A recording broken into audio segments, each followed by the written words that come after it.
நண்பர்களை உருவாக்கிக்கிறதும் நட்பை காப்பாத்துறதும் நம்முடைய ஆதார செயல்கள் அப்படிங்கறத ஒரு நாட்டார் கதை ஒண்ணு சொல்லுது. அந்த கதையை இன்னைக்கு பார்க்கலாம். ஒரு ஊர்ல ஒரு பெரிய அரச மரம் இருந்துச்சாம். அந்த மரத்து பக்கத்திலேயே ஒரு பெரிய பள்ளம் இருந்துச்சு.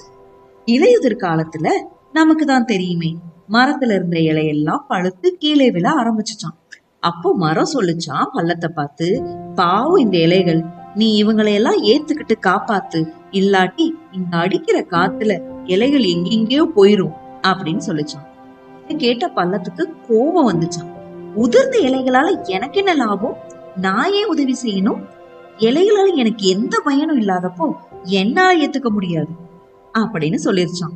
இந்த உதிர்ந்த இலைகள் எல்லாம் காத்துல பறந்து எங்கேயோ குப்பையில விழுந்து மக்கி போயின. சில மாசத்துக்கு பிறகு மழைக்காலம் ஆரம்பிச்சது. பெரும் மழை கொட்ட தொடங்கியது.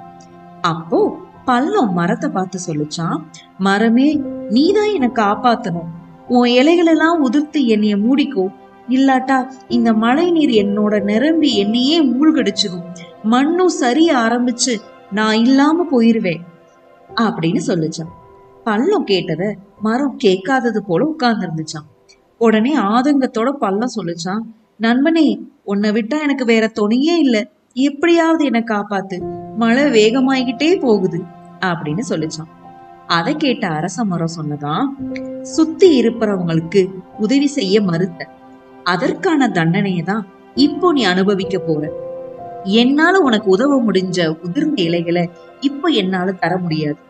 அதனால உன் கஷ்டத்தை நீயே தான் அனுபவிக்கணும்.